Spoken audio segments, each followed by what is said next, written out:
Also so ein gemischtes Kompliment. Ne? Also, Wer ist deine Oma? Gerne mich übrigens. Ja klar, natürlich. Wir waren früher mal ein IP. ah, jetzt nicht mehr, oder? Nee. Okay. Die hat mit dem Knie Probleme gehabt vor vielen Jahren schon. Jetzt hat sie große Herz-OP gehabt. Also jetzt Oh je. geht nichts mehr. Die war eine gute Trainerin. Aha. Aber du bist nach wie vor, ne? Ich bin nach wie vor. Ja, super. Nachhaltsmäßig gute Bist du noch an 1 gesetzt? aber begeistert bin ich. Ja. Nicht so gut, aber begeistert. So, das ist schon mal die halbe Miete. Das macht halt schon mal richtig Spaß. Ja, fantastisch. Okay, ich glaube, we're going to do this in English because there are some people that are more advanced in German and some not. And since we're also having a live broadcast, it's maybe better to have it in English. Welcome to this new format. I'd love to establish this a little bit more seriously so that we can actually talk about certain subjects that are important to us. You mentioned the fencing master, for example. Why don't you take the next one and just speak about this book or something like that, you know, or we can speak about the books of Han and Ku if someone, you know, is inclined to read them, or maybe Adja can talk about the lovely Carter that she just played for me. I think any subject which is not mainstream. I mean, we don't need another lecture on Dvorak concerto or you know, on the Haydn concertos. I think we all more or less figured that out by ourselves. But I think it's good to bring things that we are passionate about to this forum and talk about it. And I'm passionate about practicing, believe it or not. It is one of my favorite things, and I'd like to know from you, like, who really loves practicing every day? We got some mixed, we got some super convinced ones, and some hands stay down. Who really detests it? Who really hates it? And who feels like indifferent about it? Okay. From the ones that don't love practicing so much, what is it that you don't like about it? Since we are so passionate about it, some of us. Du hast gesagt, du bist dir nicht so ganz sicher, ne, mit dem... Ja, weil ich denke immer, es ist immer, nicht immer, aber allgemein nicht so gut und schlecht, ja. Was ich spiele und ja, ich möchte es verändert in meinem Gehirn, aber es ist schwer für mich. So. If I may translate that, so for you it has a negative connotation. Yeah. Like you want to do something better, but actually you sometimes hit the wall and it's hard to change. I think that's a very important point, and we're going to come back to that in a second. Any other opinions that bring sort of negative experience? Maybe Amalia, you were not so convinced. The same. When you like can't do something, you just kind of meet the wall a bit. Yeah, for example, a hard passage or something, and you don't find a way to make it better, and you're just getting upset because you can't do it. You're getting upset. Yeah. Yeah. So, and that's not good because then you practicing get stressed and Absolutely, it's a downward spiral. Yeah. Yeah, exactly. We don't want that. Jungyan, do you have any opinions on your practice passion? In my opinion,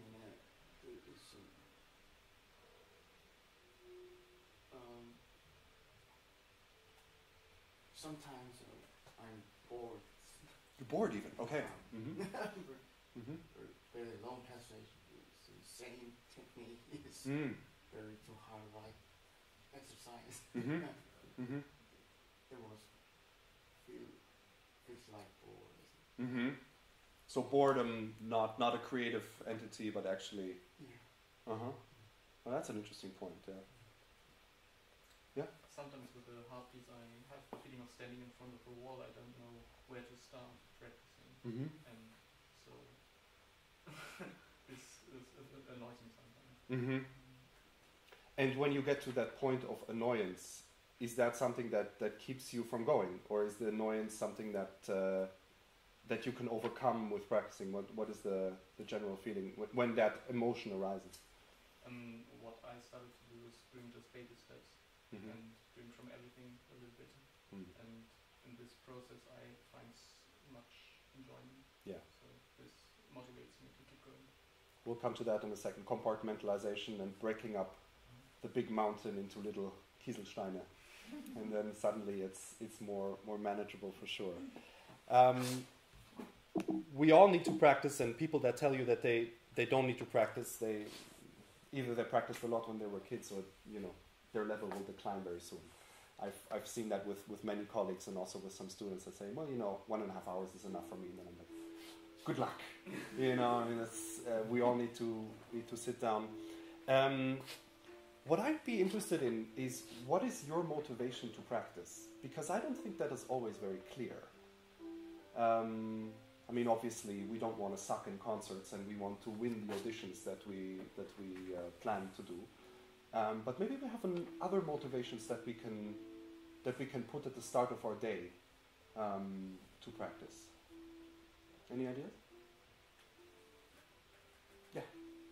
I try to make it as a presentation to give me an image and to try to achieve that.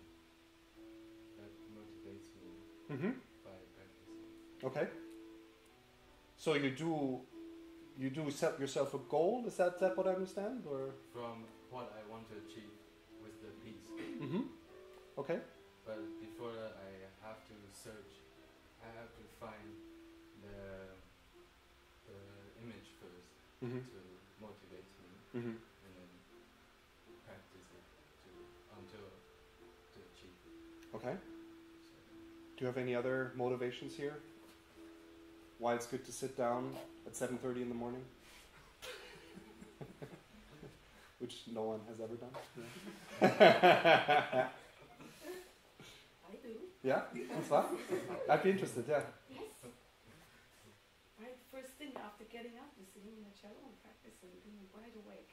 The whole system, the whole blood circulation, the concentration, and the connection between brain and fingers, and what I want to achieve. I want to get finished with practicing. I also want to have it done to make other things as well. And also start with the most difficult things, not to push them in front of me. No, later I do this. The worst thing, just start with it, and then try to get over it, and then feel some joy when it works better, when it sounds better, and very curious the next day. Is it really better? Was it only yesterday? Was it just believing? 1 hour later? No, so next day. Curious, getting up. Is it really better? Yes, and when it is better, it was always from the beginning on. I'm 67 now. I started when I was 10, and it has never changed. Starting to practice the next day better was always a motivation for me. With everything what I did, etudes, scales, Dvorak, Haydn, whatever it was always a motivation. It sounds better than yesterday, or better than last week. I feel better. I have joy. I have more possibilities of expressing myself because I feel better. The whole emotional level is more free, is more, that feels great. Not trying to be better than somebody else, better than myself. And that always was a motivation for me until today. So it's actually a very emotional pursuit. Very emotional. I still like it. I like to practice because it's better next time I play. And that gives me joy. There's nobody else taking part in this kind of joy because I'm alone. Right. Practicing alone. The downside is, of course, if you feel worse the next day about what you've practiced. Yes. And that can happen as well, I think. But that doesn't depress me, so okay. Go. Well, good for you. No, it's a challenge. For me, I feel it as a challenge. Find out what it is. Yeah. And find out. Of course, that doesn't make so happy at the moment. So, okay, there must be something I have to find out. I cannot ask anybody else, ask myself. And try to find out. This is always like that. And of course, in the years of studying, you have a teacher, you can ask also the teacher then. But teacher's gone. One of those days, you are alone with yourself. You have to learn to be your own teacher. Absolutely. And when you practice, you're also your own teacher. When you practice, every day you have to judge whether it's better or not, whether you should go on practicing, or make a break, or practice something else, come back to it. It's always a decision you have to make yourself somehow. I think that's a really important point, what you said about the boredom, is that you are your own creative master of your practicing. And I think if I may say what motivates me is that within my practice time, I'm the creative art director of my own practice. And I can create what happens in that time. Of course, I have to, get things done because the concerts are coming, and I can't go on stage and be like, sorry, it's out of tune, but I was so creative at the time. Unfortunately, people don't pay for that yet. But I think that's exactly that. It's the mixture of joy and actually being creative. One point that didn't come out yet is that I also practice for my general fitness. Yeah, I think we always practice for our next concert. We always practice for that exam that we have, or we practice for the next lesson or for the next etude. But to always realize that if I practice those shifts, they are not just for the piece and they're not just for the occasion, but they are for my lifelong journey as a cellist. And if we take, sometimes frustrating times in our work, but we actually believe that it is for a greater cause, for sort of a lifelong betterment of cello playing, then that helps a lot. Also, when I practice the shift of the octave in Rococo variations, da-da-dim, da-da-di-da-dum, I know that in a slightly different form, but not too far away, this is also the octave shift that I need in a triple concerto. Yeah?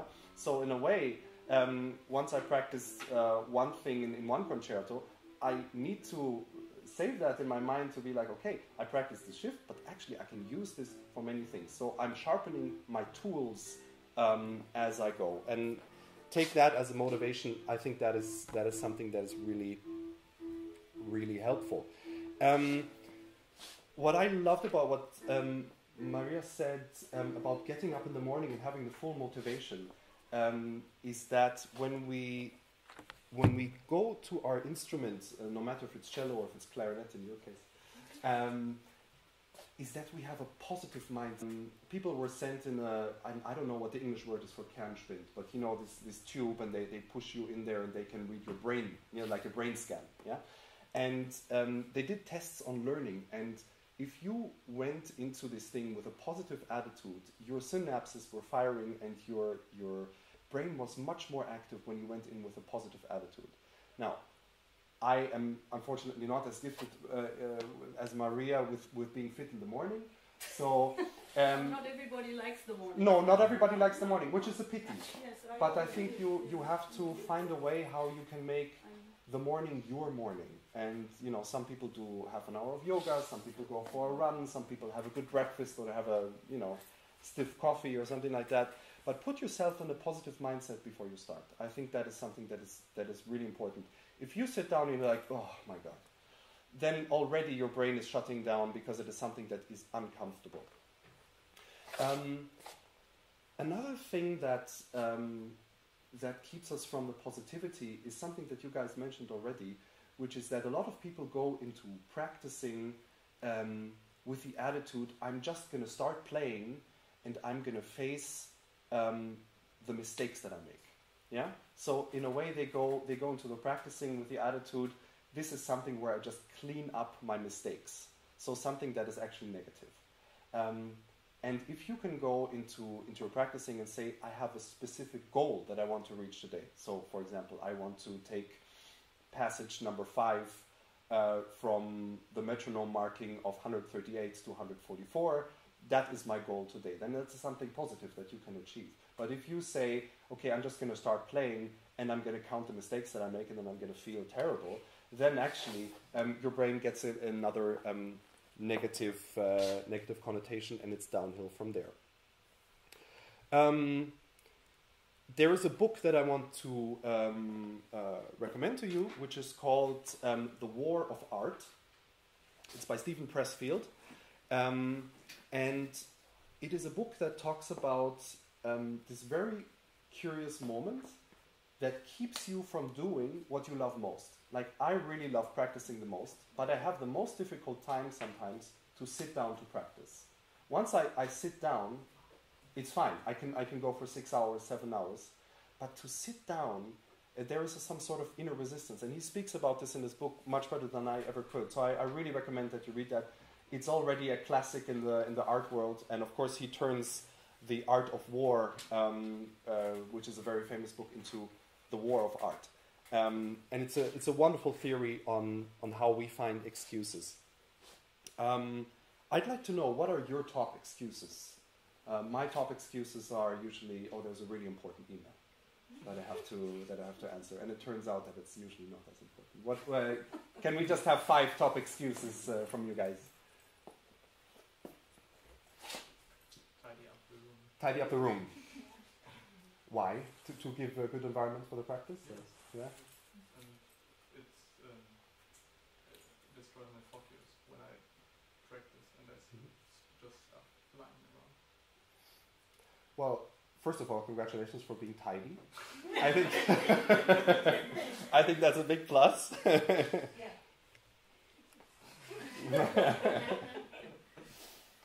we have others? Amalia, any ideas? Yeah, I was kind of thinking of the same. Yeah? Yeah. Okay. Well, to be honest, it could take 5 minutes. Huh? Yeah. But then maybe you find another thing and it takes 10 and 15 minutes and 20. Ironing. Ironing, okay. Fortunately, that is a problem I do not have. As you can see, it's all... Do we have other top excuses here? I still have time. Like, there is still time in the day. Mm-hmm. Don't like doing it. Interesting. Postponing, okay. Do you find it easier if you have a busy day? Yes. Okay. So actually those wonderful blank days in the calendar are not the most productive in that sense. Christmas and New Year. Yes. Don't expect a lot of progression there. People always with the friends and family, so you're alone. It's like, oh my god, no, I have so much time to practice. Malgorzata, do you have any? Yeah, I have the same, but I think it was something else.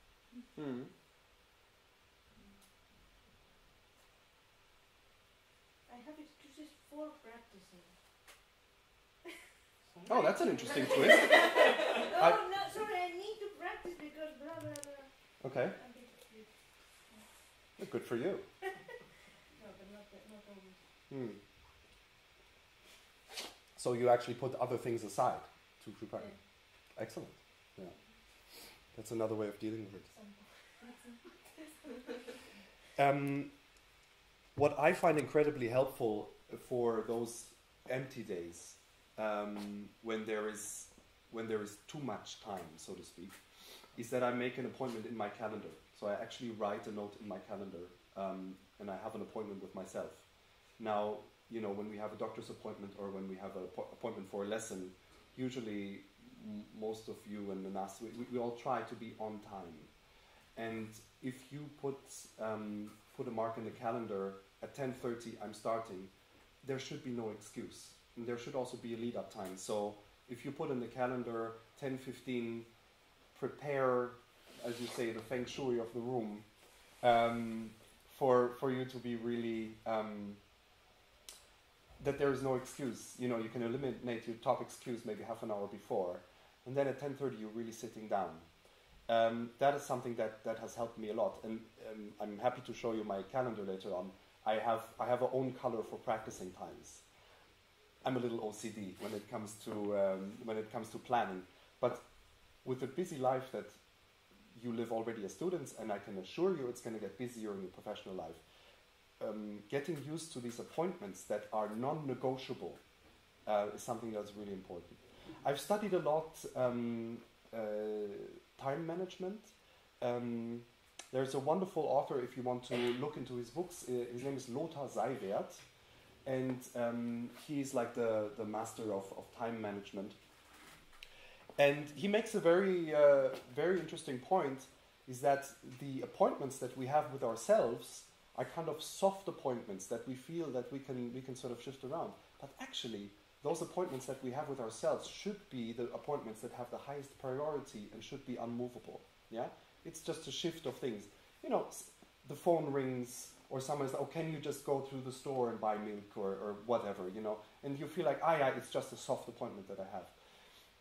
Be like Adia, say, no, I need to practice. You know, be very strict with yourself, because actually, who is to say that these appointments don't have the highest priority? So I think that is something that helps me a lot to be actually rather adamant about this.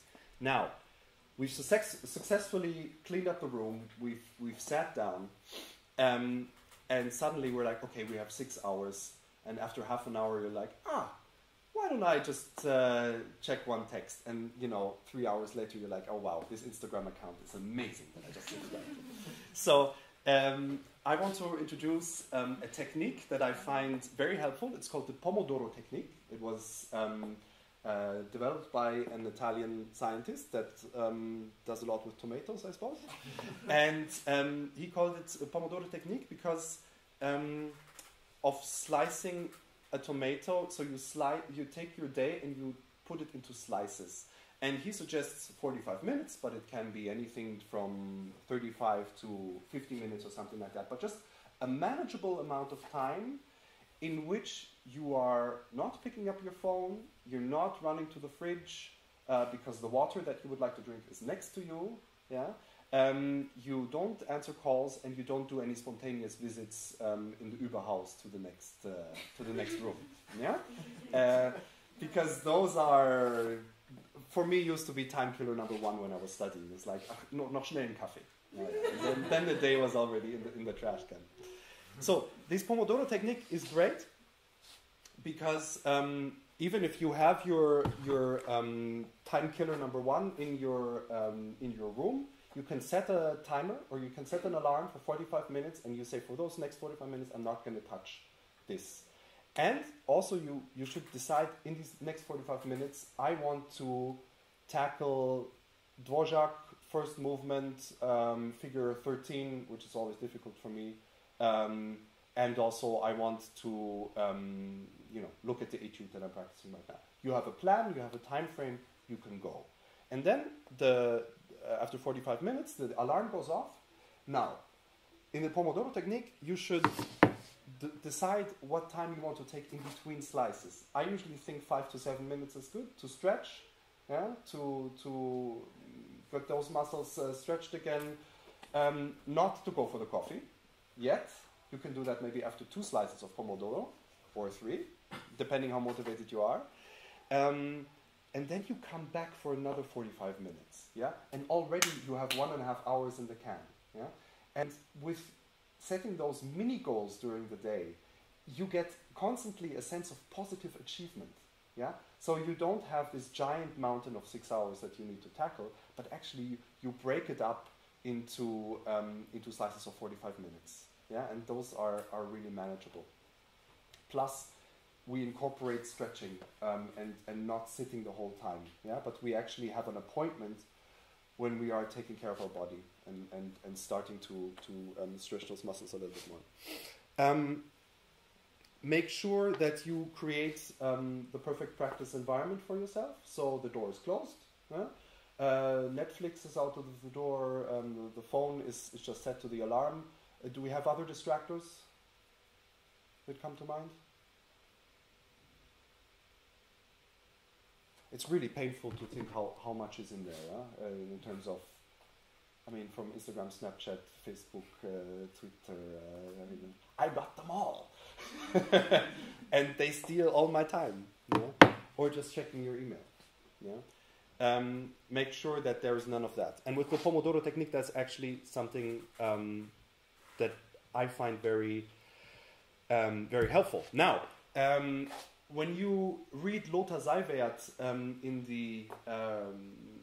with his theory on time management, he suggests that you only schedule 60 to 70% of the time of the day, and you leave 30 to 40% free. Now, it's not always easy when you have Nebenfächer and orchestra and then practice time and lesson. Usually the day fills up pretty much, but try to leave some sort of possibility for flexibility in there, Because what happens if you schedule a whole day 100% is that you will always be frustrated when life gets in the way. Yeah, and we don't want the planning aspect to turn into another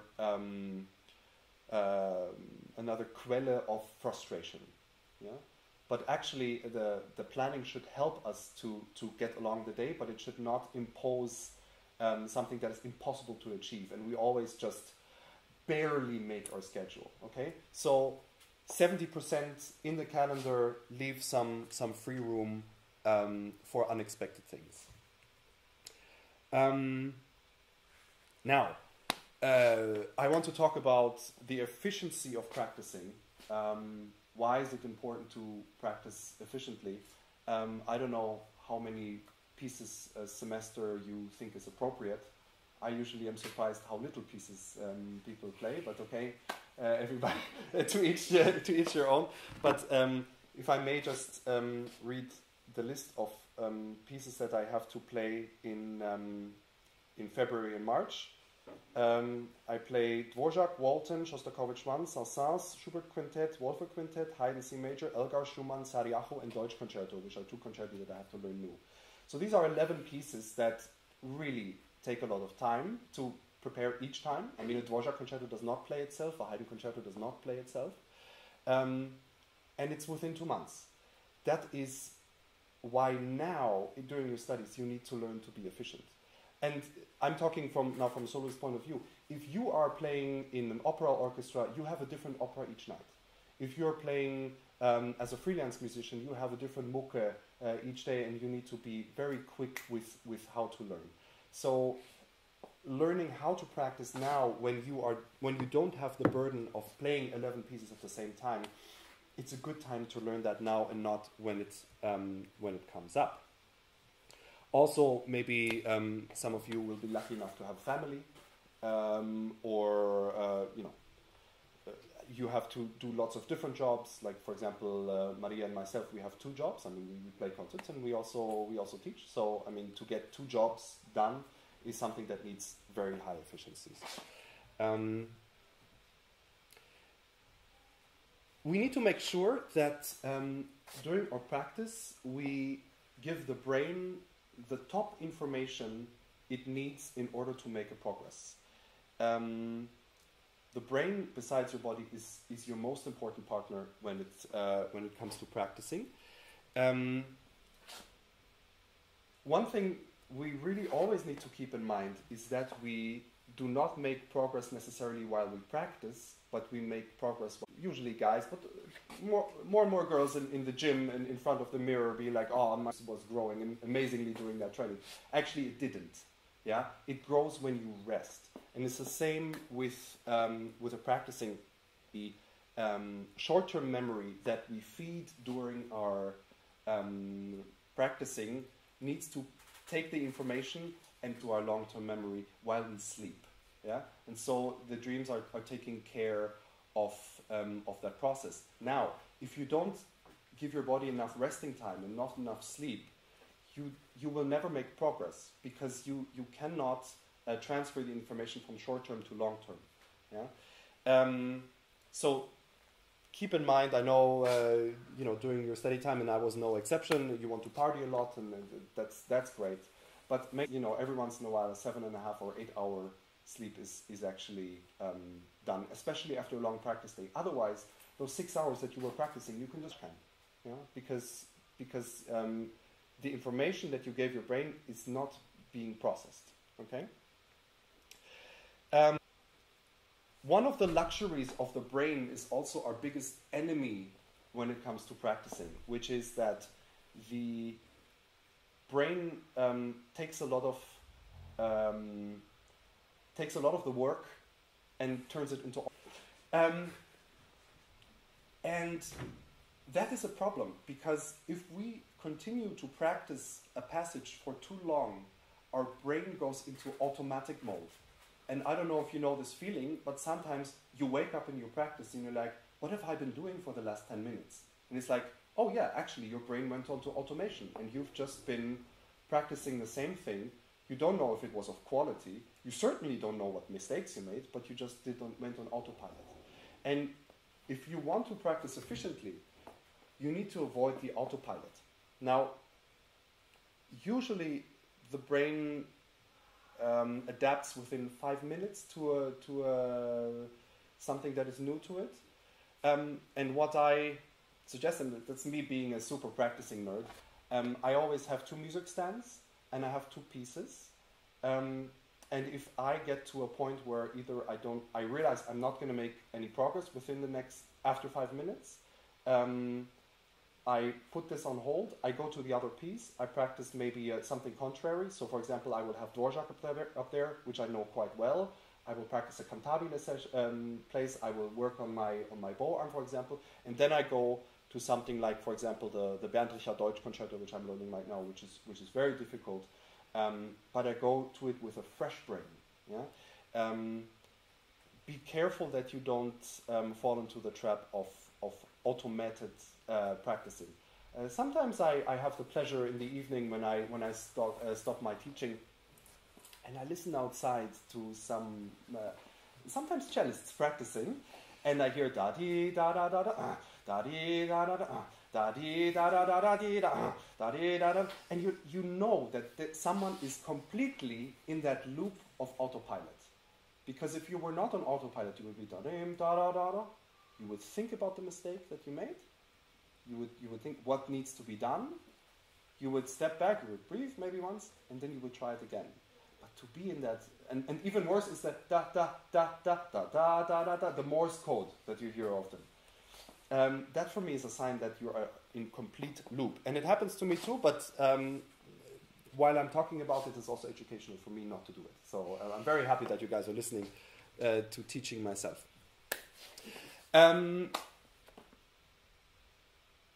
I want to talk about something that Maria touched upon, which is the Pareto Principle.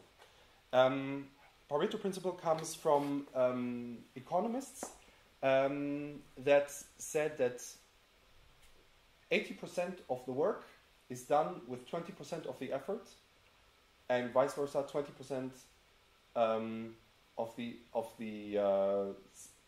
the other way. 10% of the work is done with 80% of the effort, which means, let's say you have 10 emails and 2 emails are really uncomfortable. So you put them aside and you're like, okay, actually I can finish those other 8 emails and then I did 80% of the work, which is not true. You just finished 80% of your workload, but it was only with 20% of the effort. Yeah? And you trick yourself by saying, oh, I was such a good girl or such a good boy, and I've done a lot of work. Putting the uncomfortable things first and the difficult things first is something that is super important, because it means that you are able to take small passages, yeah, that are usually, these are not the majority of your work. You take those 20% of the workload and you put 80% of your effort into that. And then the rest of, let's say, the rest of your work for the day, for example, is going to be second movement of Dvorak concerto, which is something that can be done relatively easy, except for figure 5. So you don't fall into the trap where you like, schon zu Ende der Tag? Did I talk so much? Ist der Konzertgong gewesen, ne? Wahrscheinlich. Ja. Das ist eine Veranstaltung.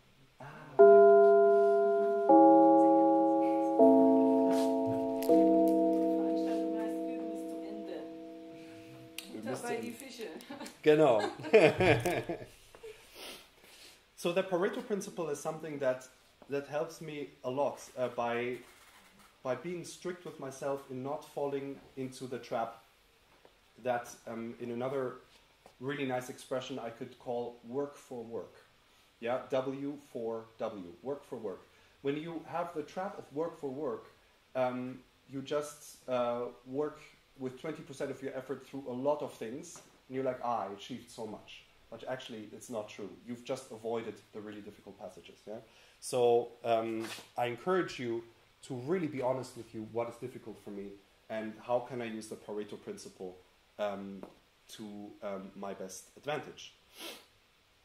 Now, practicing as I see it is not only a passion, but it is also a craft. And it's a craft that you need to develop. I already talked about the creative aspect of it, but also it comes with a certain amount of tools. Now, I use a metronome, for example. Unfortunately, mine, for travel reasons, is in the phone, but if you have a separate one, then it would be even better. I have a tuner, always ready. I have a recording device, which you can see is here. I have a very nice zoom. And I have this little black book, which is actually blue, and it was a present from my class, so thank you very much. Because I had just run out of my book.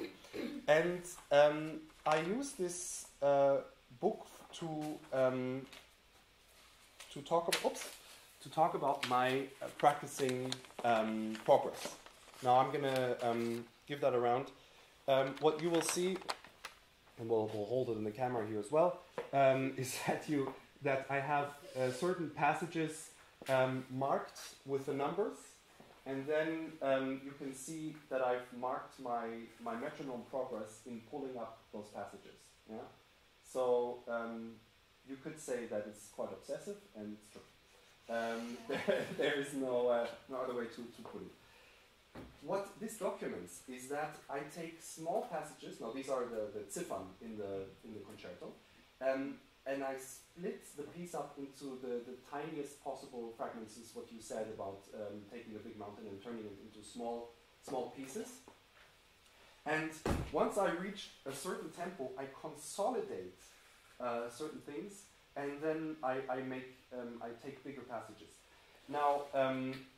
One of my biggest time killers is that I fall into the trap of playing through. Yeah? So I practice one passage, and then it's going kind of well, and then I just keep playing. Yeah? And actually, that is very inefficient. That is nice once you reach a certain level, but actually, what helps me is that I practice a piece backwards. So I take, so I will always work the list this way. Yeah? So I only play until a certain passage, until I hit the passage that I already practiced, and I'm okay, check, and then I go to the next passage back.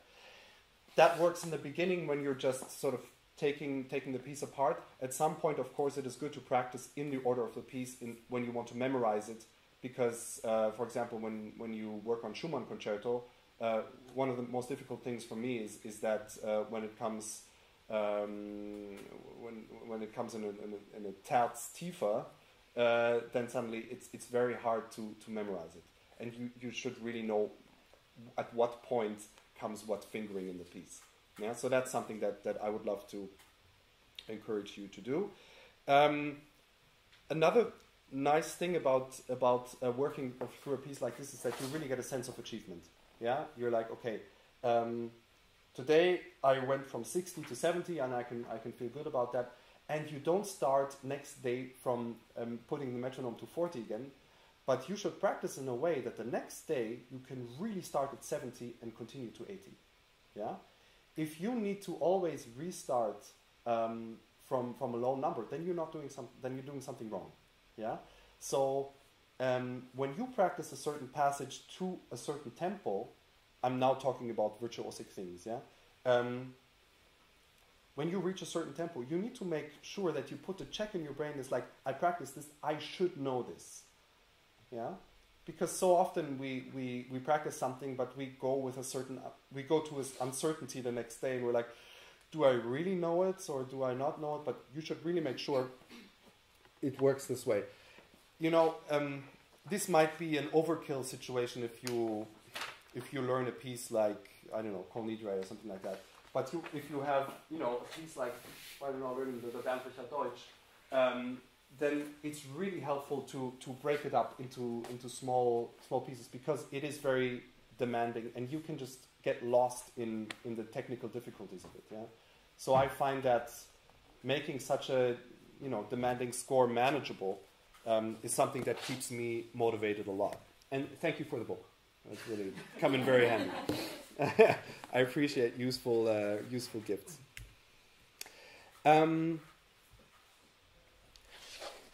I was talking about the frustrating moment of when you are caught in an automation loop, yeah. And I would like to talk about my classical practicing feedback loop, which I call a Regelkreis. When I start practicing a passage, even if I already know it, especially with new music or newer pieces, I read them first. Yeah, students that study with me know that often 50% of the time is spent just on saying, well, you know, you forgot this in the score, and there's an accent, and there's a tenuto, and by the way, there's a crescendo, and all that. Yeah, so to really always reread what you are about to practice is something that puts you in the right mindset. Yeah. So after you read the music, then you make a plan. What do I want to achieve with that passage? And then you play it once. I suggest that you practice a lot with recording device. We usually think that we can be critical with ourselves and analyze everything, all the mistakes that we did, while playing at the same time. I think that's a mistake. I think we are quite consumed with what we play, and to really have the resources to at the same time 100% analyze what you made wrong is quite a big challenge. It works with pieces that you know very well, but if it's new pieces, it's better to take the inner critic, which in my case is probably the voice of my parents screaming at me here in my head. Get that, Sigmund Freud. And to take that little voice and put it into your recording device and say, I'm not going to be critical now, I'm just going to play, and then I'm going to take my inner criticism and while I listen to it, yeah? And listen with, not with your own ears, but like I try to listen with the ears of Daniel Müller-Schott or Alban Gerhardt, yeah? And be like, they would criticize exactly that, yeah? So don't be kind with yourself, but be very critical. The problem with isolating difficult passages is something that you can see very clearly in Dvorak Concerto, where you always get different tempos for different passages. So you have which is usually very fast, and then you have which is very slow, and then